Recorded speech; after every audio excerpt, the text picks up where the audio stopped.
तो हम डिस्कस कर रहे थे मोड्स ऑफ एग्जीक्यूशन को दोस्तों। Decree for specific movable property उससे रिलेट करेगी डिक्री। अब उसकी एग्जीक्यूशन में क्या होगा कि अगर वो बंदा नहीं डिलीवर कर रहा है मूवेबल प्रॉपर्टी को to the judgment decree holder को, तो उसकी प्रॉपर्टी को सीज किया जा सकता है। जब्त कर लो और डिलीवर कर दो डिक्री होल्डर को, ये सीज होगा। या उसकी प्रॉपर्टी को अटैच किया जा सकता है, ठीक है, यानी जब्त करके कोर्ट अपने पास रख ले, उस वक्त के साथ आगे चलकर सेल कर दे। या डिटेन किया जा सकता है उस बंदे को, जजमेंट डेटर को, या दोनों में सीज अलग अलग है, बाकी डिटेंशन या अटैचमेंट दोनों ही काम एट अ टाइम हो सकते हैं, सीज एट अ टाइम सबके साथ नहीं हो सकता। ठीक है दोस्तों, अब अगर प्रॉपर्टी को अटैच किया, प्रॉपर्टी को अगर अटैच कर दिया है, 6 महीने गुजर गए हैं, और अब क्या करता है कि जो जजमेंट होल्डर है वो एप्लीकेशन देता है कोर्ट को कि 6 महीने गुजर गए हैं अटैचमेंट को, अब इस प्रॉपर्टी को सेल कर दो और जो भी पैसे आएंगे वो मुझे दे दो एज एन अल्टरनेटिव। यानी डिक्री थी स्पेसिफिक मूवेबल की डिलीवरी से रिलेटेड, और ये प्रोवाइडेड था डिक्री में कि अगर मूवेबल प्रॉपर्टी ना दी गई तो हम उसके बदले में अल्टरनेटिव हम पैसे देंगे। तो उस प्रॉपर्टी को सेल किया जाएगा, जो भी प्रोसीड निकलेंगे वो जजमेंट होल्डर को दिए जाएंगे, और on application of judgment debtor अगर कोई पैसे बच गए तो फिर वो जजमेंट डेटर को वापस कर दिए जाएंगे, मगर उसके लिए जजमेंट डेटर एप्लीकेशन देगा। एप्लीकेशन टू बी सीज्ड, यानी अगर जो है वो वक्त के अंदर जो जजमेंट डेटर है वो डिक्री को ओबे कर लेता है, ठीक है, या जो है वो 6 महीने गुजर गए और जजमेंट होल्डर था उसने एप्लीकेशन नहीं दी सेल के लिए, या उसकी एप्लीकेशन रिफ्यूज़ हो गई, तो ये जो सेल हुई है, यानी ये जो प्रॉपर्टी अटैच्ड है, सेल नहीं अटैच्ड जो प्रॉपर्टी है उसकी अटैचमेंट को ख़त्म कर सकती है कोर्ट, और प्रॉपर्टी वापस भी दी जा सकती है।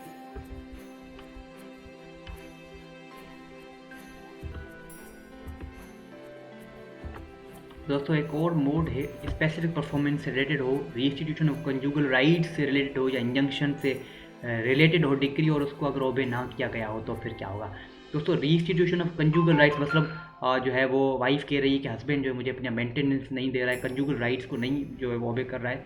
तो उससे रिलेटेड केस हुआ था और डिक्री फेवर में आ गई वाइफ की। अब हस्बैंड जो है उसको कंजुगल राइट्स देने मगर वो नहीं दे रहा है, डिक्री को ओबे नहीं कर रहा है, तो उसकी प्रॉपर्टी को अटैच किया जा सकता है। बाकी जो स्पेसिफिक परफॉर्मेंस और इंजंक्शन के लिए उसकी प्रॉपर्टी को भी अटैच किया जा सकता है, उसको डिटेन भी किया जा सकता है, या दोनों भी, ठीक है। तो सिंपल सी बात है। अगर मामला हो कॉरपोरेशन का, ठीक है, कॉरपोरेशन का मामला अगर होगा तो कॉरपोरेशन, अब यहाँ पर कंजुगल राइट्स का मामला नहीं है, स्पेसिफिक परफॉर्मेंस या इंजंक्शन से रिलेटेड डिक्री थी, उसने कॉरपोरेशन ने ओबे नहीं किया, तो उसकी प्रॉपर्टी, किसकी, कॉरपोरेशन की प्रॉपर्टी को अटैच किया जा सकता है दोस्तों, और उसके डायरेक्टर्स को या प्रिंसिपल ऑफिसर जो होंगे उनको भी अरेस्ट किया जा सकता है, डिटेन किया जा सकता है, but with the leave of the court, या दोनों भी। दोस्तों अगर प्रॉपर्टी अटैच्ड है अंडर, मतलब ऊपर जो है वो बताया, जो मैंने दोनों सिचुएशन कॉरपोरेशन और पिछली सिचुएशन को मिलाकर, अगर वन ईयर जो है वो गुजर गया है प्रॉपर्टी को अटैच हुए और जो है डिक्री होल्डर एप्लीकेशन देता है कि इस प्रॉपर्टी को सेल किया जाए, तो सेल भी किया जा सकता है, फिर वही मामला प्रोसीड जो होंगे सब चीज़ें, ठीक है। और अगर जो जजमेंट डेटर है वो कॉरपोरेशन हो या हस्बैंड हो, कोई भी हो, अगर वो डिक्री को ओबे जो है वो कर लेता है या एप्लीकेशन नहीं देता है, वो वही सेम सिचुएशन, अगर जजमेंट होल्डर एप्लीकेशन नहीं देता है या रिफ्यूज़ हो जाता है, तो फिर अटैच्ड जो प्रॉपर्टी है उसको जो है वो सीज किया जा सकता है, यानी प्रॉपर्टी वापस दी जा सकती है जजमेंट डेटर। इसमें एक और बात है दोस्तों कि जो भी पीछे बात की गई है, इन ल्यू ऑफ या in addition of all of the processes, addition में या इनके अलावा भी जो है वो कोर्ट ऑर्डर कर सकती है कि जजमेंट होल्डर जाके खुद स्पेसिफिकली परफॉर्म कराए कॉन्ट्रैक्ट को, या इंजंक्शन जो है वो इंजंक्शन को जो है वो करा ले, ठीक है। तो वो खुद कोर्ट जो है उनको ऑर्डर के थ्रू डिक्री होल्डर खुद को कह सकते हैं कि आप जाके ये काम कराएं, या कोई और बंदा अगर कोर्ट उसको अपॉइंट कर दे तो वो भी काम खुद भी करा सकता है at the cost of judgment debtor, ठीक है। तो सब एक और मोड है कि रिलेट कर रही हो डिक्री एग्जीक्यूशन ऑफ डॉक्यूमेंट्स या endorsement of negotiable instrument. Execution of document इस तरह के भाई ये जो डॉक्यूमेंट्स हैं इनको रजिस्टर कराए जजमेंट डेटर, उसने और वो नहीं करा रहा है, तो उस सूरत हाल में क्या होगा, उसको करना है और या इंडोर्समेंट करनी है, निगोशिएबल इंस्ट्रूमेंट यानी सिग्नेचर वगैरह करनी है जजमेंट डेटर को, वो नहीं कर रहा है, तो फिर क्या होगा कि जजमेंट होल्डर एक ड्राफ्ट बनाएगा कि भाई ये डॉक्यूमेंट्स हैं जिनको रजिस्टर कराना है या कोई भी निगोशिएबल इंस्ट्रूमेंट्स, उनके पूरा ड्राफ्ट बनाएगा, वो कोर्ट में जमा करा देगा। फिर कोर्ट जो है उस ड्राफ्ट को सर्व करेगी जजमेंट डेटर को और उसको नोटिस भी देगी कि अगर आपका कोई ऑब्जेक्शन है तो आएँ और वो ऑब्जेक्शन यहाँ पर सबमिट कराएं। ठीक है, अब अगर उसके ऑब्जेक्शन है तो वो ऑब्जेक्शन राइटिंग में देगा और कोर्ट जो है वो देखेगी कि ऑब्जेक्शन जो है वो ठीक नहीं है, वैसे डिले कर रहे हैं ये मामले को, तो अप्रूव कर देगी डायरेक्टली उस ड्राफ्ट को। या अगर देखती है कि ऑब्जेक्शन सही है तो फिर वो अल्टर करने को कह सकती है जजमेंट होल्डर को कि आप अपने ड्राफ्ट को अल्टर करो, अमेंड करो, चेंज करो। अब जब वो अल्टर कर रहा है, अमेंड कर रहा है और उसने अमेंडमेंट अल्ट्रेशन कर लिए तो फिर वो कॉपी ऑफ ड्राफ्ट को और उसके साथ जो अल्ट्रेशन थे वो सब कोर्ट में आकर जमा करा देगा और फिर कोर्ट या उसका कोई ऑफिसर उसको एग्जीक्यूट कराएगा, फिर जो है उनकी रजिस्ट्रेशन कराएगा अगर वो रजिस्ट्रेशन रिक्वायर्ड बाय लॉ है या होल्डर जजमेंट होल्डर डिज़ायर करता है कि इसकी रजिस्ट्रेशन होनी चाहिए या एंडोर्समेंट है तो फिर एंडोर्समेंट जो भी सूरत हाल होगी। ठीक है, ये है एग्जीक्यूशन ऑफ एक डॉक्यूमेंट इस तरह होता है।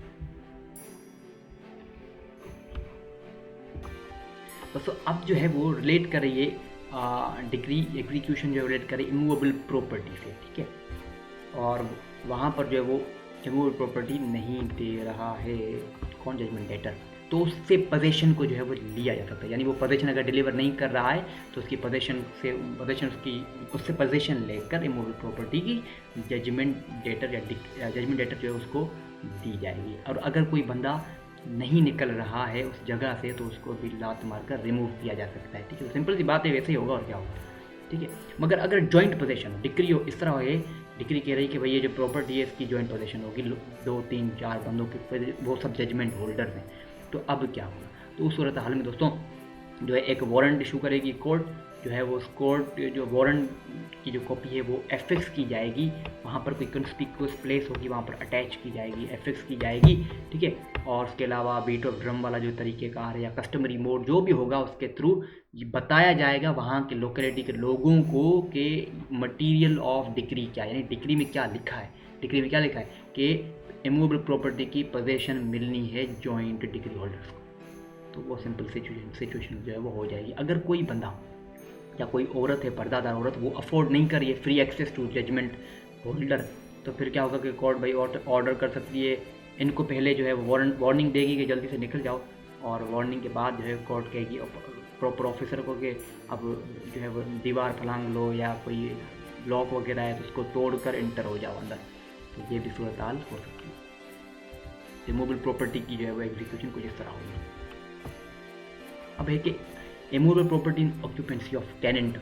किराएदार बेचारा बैठा है वहाँ पर और वो जो है गुड फेथ में बैठा है, उसने पैसे दिए हैं, वो बैठा है बेचारा। अब अगर इस तरह की प्रॉपर्टी जो है वो मिलनी है डिक्री होल्डर को, ठीक है, तो फिर क्या होगा। तो सिंपल सी बात है, वही बात होगी जो पहले की कि एफिक्स करेगी कॉपी ऑफ वारंट को, कोर्ट वहाँ पर करवाएगी एफिक्स, वहाँ पर कंस्पिक्यूअस प्लेस होगी वहाँ पर एफिक्स कराएगी कॉपी को,